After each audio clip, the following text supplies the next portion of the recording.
البدع والأهواء، أهل البدع العقائدية وأهل البدع السياسية.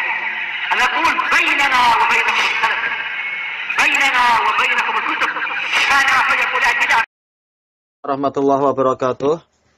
Tentunya ini ada kesalahan. Bagaimana 2 tahun tidak memberikan kabar kepada istrinya? Istri dan anak punya hak untuk mengetahui berita suaminya, apakah sedang bernasib sial di mana atau sedang di rumah sakit atau apa. Kalau dia diam saja, di mana tanggung jawab dia di hadapan Allah Ta'ala kalau seperti itu?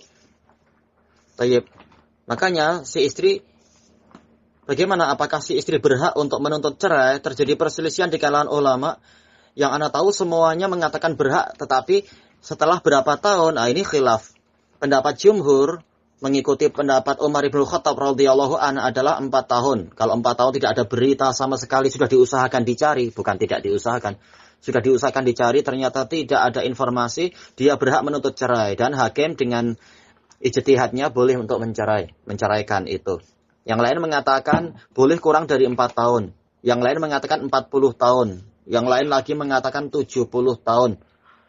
Yang paling lama yang Ana dapatkan dari penjelasan para ulama adalah 200 tahun. Karena apa? Mungkin umur yang paling panjang 200 tahun. Tetapi wallahualam yang betul adalah pendapat jumhur, yaitu 4 tahun. Hanya saja jika hakim berijtihad memilih pendapat yang lebih ringan, yaitu 2 tahun. Karena melihat si istri jadi susah, dia terkatung-katung. Iya, kalau setelah 2 tahun suami kembali. Kalau tidak, sementara dia sangat memerlukan penopang hidup, memerlukan suami, memerlukan penafkah bagi anak-anak. Maka ini hak, apalagi tatkala istri waktu itu sudah dengan resmi menuntut cerai dan hakim menepati itu, menyepakati. Maka tidak ada alasan untuk kemudian dibatalkan. Sudah cerai, sudah. Ini kalau cerainya adalah talak bain. Tapi kalau sekedar si hakim menetapkan yaitu talak roj'i, kemudian si istri diberi kesempatan, setelah 2 tahun itu istri mulai menghitung, sejak peresmian itu dia mulai menghitung masa iddahnya.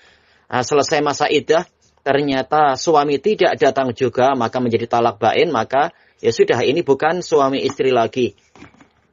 Kalaupun kemudian mereka ingin kembali, maka dengan mahar yang baru dan akad yang baru.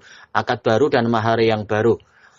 Kecuali kalau di masa iddah itu tahu-tahu suaminya datang dan mereka dan suaminya merujuk. Maka ini masih istri dia karena tadi talaknya baru jatuh talak 1 dari si hakim. Lihat apakah si hakim di situ menetapkan talak 1 ataukah ternyata talak bain. Coba dilihat baik-baik. Dan bagaimana prosesnya.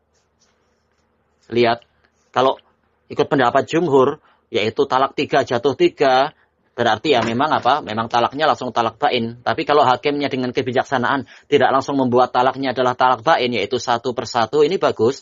Lihat, ketika suami itu datang, dalam keadaan masih masa iddah ataukah tidak. Wallahu a'lam, walhamdulillahi rabbil alamin.